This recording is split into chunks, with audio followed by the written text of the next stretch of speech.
Last strategy video reasoning की जो कि बच गई थी वो आ गई है, यही है वीडियो वो और इसको आप एंड तक देखना। और जो ना समझ में आए वो मुझसे कमेंट सेक्शन में आप पूछ ही लेना। खराब लगे वीडियो तो डिसलाइक कर देना और अच्छी लगे तो लाइक कर देना। बाकी और क्या टॉपिक आना चाहिए नया ये बता देना कमेंट सेक्शन में, ठीक है। चलो फिर देखो, कंटिन्यू करो।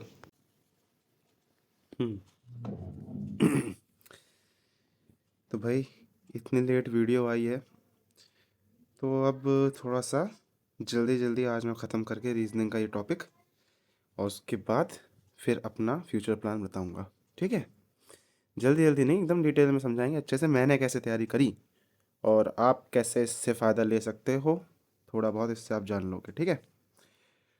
ज़्यादा कोई बहुत अच्छा कोई बहुत ऐसा टॉपिक नहीं है ये जिस पे मुझे बहुत ज़्यादा फोकस करना पड़े या जिस पे मुझे ऐसा लगे कि आप नहीं कर पाएंगे अपने आप से। तो इसलिए मैंने बहुत ज़्यादा बड़ा इसको नहीं रखा है, वीडियो को छोटा रखूँगा, ठीक है। तो चलिए शुरू करते हैं। रीजनिंग सीजीएल 2024 के लिए कैसे आप प्रिपेयर कर सकते हैं, कैसे आप फ़ायदा ले सकते हैं मेरी स्ट्रेटजी से। भाई एसओ मनमोहन सिंह, ये बोलने में बड़ा अच्छा लगता है, एसओ मनमोहन सिंह। अच्छा। लेवल ऑफ रीजनिंग कैसा रहता है एसएससी में? इजी से मॉडरेट। जो बिगनर है उसके लिए हार्ड लगेगा, बाकी सबके लिए इजी से मॉडरेट लगेगा, ठीक है। अच्छा, ऐसा मैं इसलिए कह रहा हूँ क्योंकि देखो सबको लगता होगा कि ये क्यों बोलते हैं इजी टू मॉडरेट। एक्चुअल में इजी टू मॉडरेट ही लेवल होता है, वो हम लोगों को अंदर से फील होता है कि यार हमसे नहीं हो पा रहा है, कैसे ये मॉडरेट है, कैसे ये इजी है, ये तो हार्ड है। नहीं नहीं, प्रैक्टिस के बाद जब प्रैक्टिस कर लो उसके बाद भी क्वेश्चंस ना हो तो वो क्वेश्चंस हार्ड है, ना कि आसान क्वेश्चन भी जो आप नहीं कर पा रहे वो भी हार्ड लगे तो वो तो आपकी गलती है ना, प्रैक्टिस ही कमी है।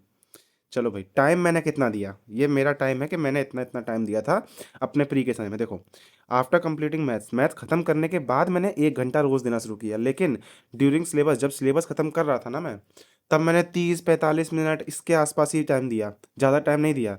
और सच कहूँ तो मैंने इतना टाइम भी बहुत मुश्किल से दिया होगा, हो सकता है 2-3 दिन में मैं एक बार इतना पढ़ता था रीजनिंग को, ज़्यादा नहीं लगाता था रीजनिंग को, सेक्शनल टेस्ट देकर मेरा काम बन जाता था, ठीक है। तो 30-45 मिनट अगर आप चाहो तो ड्यूरिंग सिलेबस पढ़ो, 30-45 मिनट, 1 घंटा अगर निकाल सकते हो तो 1 घंटा पढ़ो, नहीं निकाल सकते हो तो 30-45 मिनट पढ़ो, क्योंकि अभी सबसे ज़्यादा इंपॉर्टेंट है सिलेबस कंप्लीट करना मैथ का। और 1 घंटा डेली मैथ कंप्लीट करने के बाद पढ़ो। ऐसे मैं पढ़ता था। मेंस के समय मैंने रीजनिंग पर ज़्यादा फोकस किया, क्यों, मैं उसका रीज़न बताता हूँ। देखो भाई, मेंस के समय पर मैंने रीजनिंग पे ज़्यादा फोकस किया, उसका एक बहुत बड़ा रीज़न है। रीज़न ये है कि जब मैंने 2022 का मेंस दिया था तो मेरे नंबर आए थे 90 में 62, ओनली 62। तो इसलिए इसलिए मुझे इस बात समझ में आई कि मुझको रीजनिंग पे ज़्यादा ध्यान देना होगा। कुछ ऐसे इंपॉर्टेंट टॉपिक्स हैं जिनको मैं आगे डिस्कस करूंगा, उनका इफेक्ट पड़ गया था मेरी रीजनिंग पे, मुझे नहीं समझ में आए थे और ना मेरे से हो पाए थे। तो मुझे एक बार रीजनिंग देखनी तो होगी, मेरे को लगा, तो इसलिए मैंने मेंस में 1.5 से 2 घंटा रोज़ दिया फिर रीजनिंग को, है ना। अच्छा, क्या क्या सोर्स मैंने यूज़ किए, देखो भाई, मैंने कोई भी कोर्स नहीं लिया। कोर्स लेने का मतलब नहीं बनता, मैंने दोस्त से कोर्स से पढ़ने की कोशिश करी, 1.5 घंटे की वीडियोस देखूं अगर मैं रीजनिंग के लिए तो भाई फिर तो मेरा हो गया। रीजनिंग के लिए आपको सिर्फ ये मालूम होना चाहिए कि उस टॉपिक का जिस भी चैप्टर को आप पढ़ रहे हैं उस चैप्टर के क्वेश्चंस को सॉल्व कैसे करना है, उसकी उसके मैकेनिज्म क्या है उस क्वेश्चन का, बस ये जानना है। उसके बाद सारा गेम आपकी प्रैक्टिस का है। एक बार आपको ये समझ में आ गया कि ये क्वेश्चन होने कैसे हैं, बस फिर ख़त्म, उसके बाद प्रैक्टिस करते रहो, हो जाएगा। मैंने क्या सोर्स यूज़ किए थे? वाईटी वीडियोस या यूट्यूब वीडियोस, रैंडम वीडियोस, ऐसे नहीं कि मैं कोई पर्टिकुलर चैनल फॉलो कर रहा था। अगर मैं आपको दूंगा भी तो मैं रैंडम वीडियोस ही दूंगा जो मैंने फॉलो करी थी या जो मैं फॉलो करता, अगर जो मुझे अच्छी लग रही है, बस वो। ज़्यादा मैं ऐसा कोई ज्ञान नहीं दूंगा कि लगे कि यार ये तो बनावटी सा है और ऐसा है। नहीं नहीं नहीं, देखो सीधी सी बात है, 1-1.5 साल पहले मैं भी कुछ नहीं था, मुझे कुछ नहीं आता था। 1.5 साल पहले मुझे भी कोई नॉलेज नहीं थी, बिल्कुल बेवकूफ़ था। अब जो आ गई है नॉलेज मैं उतनी ही बांटूंगा।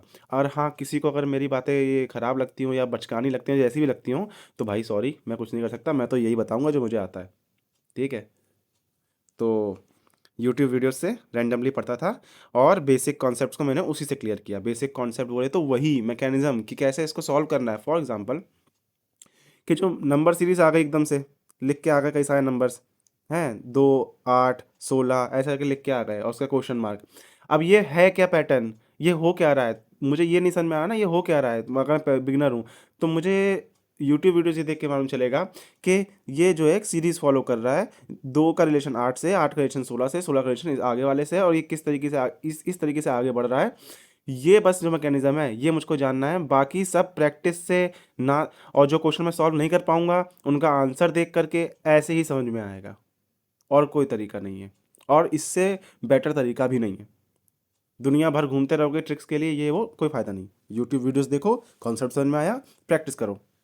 सेक्शनल टेस्ट टेक्स्ट बुक से इतने ज़्यादा लगाओ, इतने ज़्यादा लगाओ जितने की जितने की आपने सोची भी ना होगी, उतने लगाओ। ठीक है, सेक्शनल टेस्ट 100-150 लगा लो।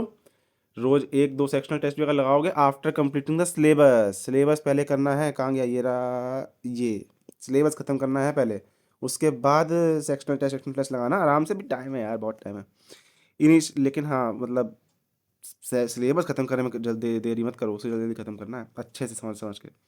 इनिशियली मेरे बड़े गंदे मार्क्स आते थे, कहो मेरे मार्क्स आएंगे 30 नंबर, कहो आए 25 ही नंबर आए 50 में से 20 मिनट के पेपर में।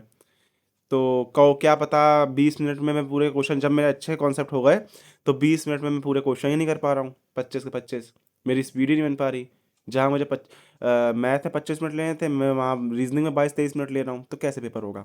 ऐसे ही पेपर होगा, धीमे धीमे धीमे धीमे ग्रेजुअली मार्क्स इंक्रीज करेंगे, स्लोली स्लोली मार्क्स इंक्रीज करेंगे जैसे जैसे आपकी प्रैक्टिस मजबूत होगी।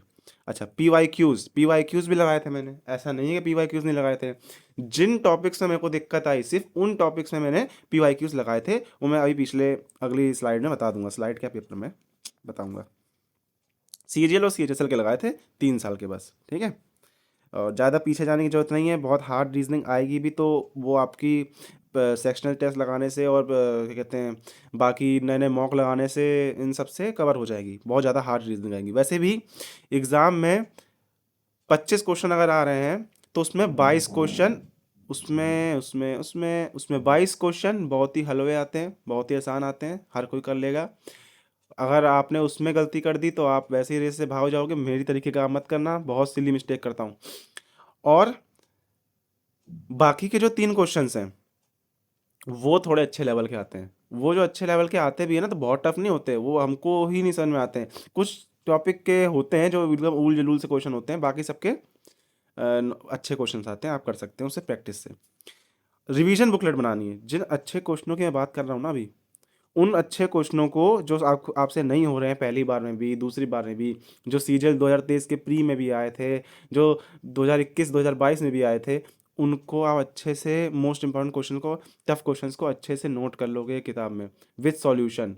पहले क्वेश्चन थोड़ा सा गैप देके सॉल्यूशन, ताकि क्वेश्चन हाइड करके आप सॉल्व करने की कोशिश करो, नहीं हो तो सॉल्यूशन देख लो तुरंत और आगे बढ़ जाओ। ये काम जरूर करना है, ये नहीं किया तो भैया समझ लो फिर। आहा, ये देखो, ये है मेरे को लगता है बहुत बढ़िया टॉपिक जो कि आपके लिए इम्पोर्टेंट है। देखिए भाई, टॉपिक जिसमें बहुत टाइम, बहुत मतलब इतना नहीं कि सारा टाइम इसी में देना है, 1 से 1.5 घंटा रोज इसमें लगेगा, और प्रैक्टिस लगेगी अच्छी खासी। वही 1-1.5 घंटा प्रैक्टिस की बात कर रहा हूँ, वो है ये टॉपिक। जिनके लिए मुझे प्रीवियस ईयर क्वेश्चंस को देखना पड़ा वो है ये टॉपिक, ठीक है। स्पेशली जिनके लिए मुझे लगातार, ऐसा नहीं है सेक्शनल टेस्ट में क्या होगा, रैंडम क्वेश्चंस आएंगे, मुझे नहीं, मुझे प्रैक्टिस करनी है 60-70 ऐसे ही एक ही टॉपिक के क्वेश्चंस की, तो मुझे वो ये टॉपिक थे, इनके लिए प्रैक्टिस करनी पड़ी थी। Number series, alphabet series, matrix, matrix सबसे ज़्यादा खतरनाक, आज भी नहीं कर पाता हूँ मतलब टफ लगता है। Number analogy, odd one out series, non verbal वाली, जो आते नहीं फिगर्स होते हैं ये वाला फिगर, इसमें कुछ चेंजेस, इसके अंदर 4 फिगर दिए होंगे, 3 फिगर दिए होंगे, उस चौथा बताना होगा कि ये इसके ऐसा, इसके ऐसा, इसके ऐसा, चौथा फिगर कैसा होगा। तो वो वाला एक क्वेश्चन है ये सीरीज नॉन वर्बल वाली। इसमें बड़े दिमाग घूमता है बहुत ज़्यादा, इसमें बहुत दिमाग घूमता है तो इन टॉपिक्स में जनरली दिक्कत आती है, ये जो वो टॉपिक्स हैं जो एग्ज़ाम में हिंड्रेंस क्रिएट करते हैं। तो आपको क्या करना है, आपको सबसे पहले इन टॉपिक को ख़त्म करना है। सबसे पहले आप उठ के डाइस, ब्लड रिलेशन, ये सब खत्म करने लग जाओगे, कोई फायदा नहीं है। वो तो आप कर भी सकते हो, प्रैक्टिस से भी हो जाएगा, सेक्शनल टेस्ट देते देते खत्म हो जाएगा, आपको पता नहीं चलेगा कब खत्म कर दिए। कुछ टॉपिक तो ऐसे हैं, लेकिन ये वो टॉपिक हैं जिनको पढ़ना रिक्वायर्ड है। आप नहीं पढ़ोगे तो आपको दिक्कत आएगी आएगी। तो इन टॉपिक्स को आपको ज़रूर पढ़ना है अलग से, एक एक चैप्टर उठाओ, इसके 100 150 क्वेश्चन लगाओ और ख़त्म करो। समझ में आई बात? आ गई होगी, ठीक है। जो इजी थे लेकिन उनको प्रॉपर प्रैक्टिस की जरूरत थी, मतलब कहने का है जिनका कॉन्सेप्ट बड़ा ही आसान है, कॉन्सेप्ट बहुत ही सरल है, और इसमें कोई ऐसी बात नहीं है कि मुझे समझ में नहीं आ रहा है या मुझे दिक्कत आ रही है कॉन्सेप्ट समझने में, मुझे यूट्यूब वीडियोस देखनी पड़ रही हैं कैसे सॉल्व करना है। नहीं नहीं नहीं, एक आध यूट्यूब वीडियोस देखोगे तो ख़त्म हो जाएगा। जैसे डायरेक्शन चैप्टर हो गया, सीटिंग अरेंजमेंट हो गया, कैलेंडर क्लॉक तो फॉर्मूला बेस्ड है, एक बार फॉर्मूला याद हो गया तो एक चैप्टर खत्म। काउंटिंग फिगर्स हो गया, ऐसे ही डाइस भी चैप्टर है ना, वो भी फॉर्मूला बेस्ड है, एक बार आ गया तो खत्म। तो ये वो चैप्टर्स हैं जिनको प्रैक्टिस की जरूरत है, ना कि यूट्यूब वीडियोस की या फिर कॉन्सेप्ट की जरूरत है। जितना ज़्यादा प्रैक्टिस होगी उतनी ज़्यादा गलतियाँ कम होंगी, उतना कम टाइम लोगे। फॉर एग्जांपल ये जो क्वेश्चन है, शुरुआत में इस क्वेश्चन करने में मुझे 3 मिनट लगते थे, एक क्वेश्चन को सीटिंग अरेंजमेंट के 3 मिनट। और उस समय 2022 के समय में ये बात भी बहुत प्रचलन में थी कि एक एक एग्जाम में 3 3 सीटिंग अरेंजमेंट क्वेश्चन आते हैं, एक एक पेपर में प्री के 3 3 क्वेश्चन आएंगे सीटिंग अरेंजमेंट के, तो तीन तीन और एन एवरेज मान लो 7 मिनट तो मेरा इसी में चला जाएगा। ऐसा मुझे लगता था उस समय, लेकिन जब मैंने प्रैक्टिस करना शुरू करी तो यही सेम क्वेश्चन 1.5 मिनट के अंदर ही बनने लग गया। जब बहुत ज़्यादा टफ होगा तो 2 मिनट लग जाता था, है ना। तो ये क्वेश्चन बनने लगते हैं, आराम से बन जाते हैं, कोई दिक्कत नहीं आएगी। अच्छा, बाकी के जितने भी टॉपिक हैं वो सब महाबकवास टॉपिक हैं, सारे आसान टॉपिक हैं, वो सब अपने आप ही हो जाएंगे धीमे धीमे प्रैक्टिस करने से और सेक्शनल टेस्ट लगातार देने से, जिनके लिए आपको 1 या 2 यूट्यूब वीडियोस देखनी पड़ेंगी बस। रीजनिंग उतना टफ नहीं है, आप इजीली कर सकते हो भाई।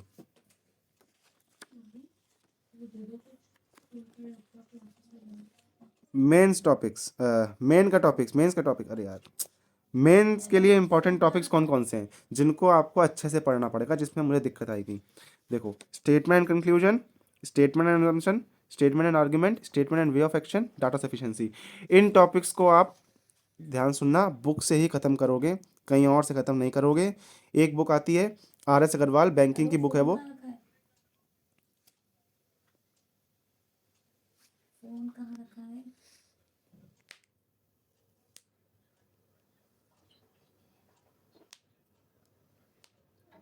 कोई आ गया होगा ऑफिस में।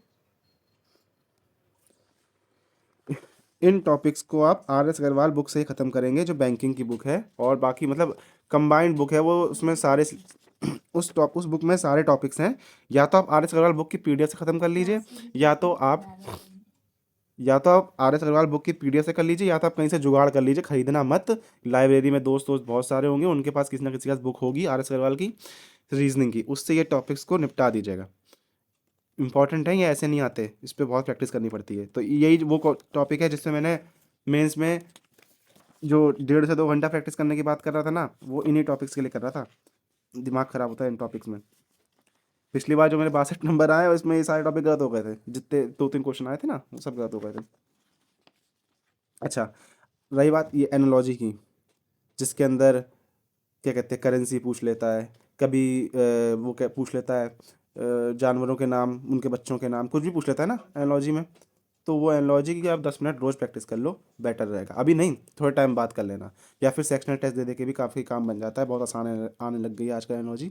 लेकिन अगर रिस्क नहीं लेना है तो 10 10 मिनट रोज़ प्रैक्टिस करना, 10 मिनट बस, उससे ज़्यादा नहीं हो जाएगा।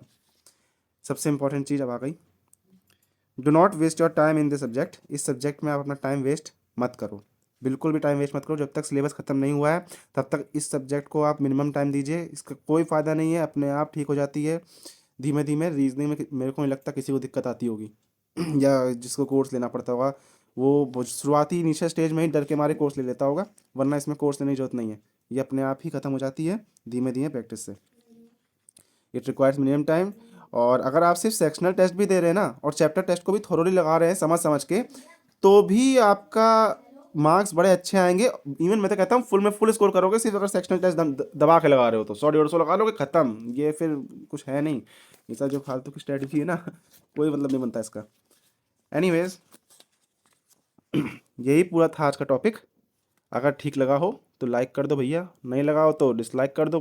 किसको दिख रहा है डिसलाइक किया कि नहीं, हाँ मुझे मालूम चल जाएगा, बहुत बात अलग है तो नेक्स्ट टॉपिक क्या होना चाहिए वीडियो का, या मैं किस टॉपिक पे न्यू वीडियो बनाऊं, जल्दी से बता दो कमेंट सेक्शन में।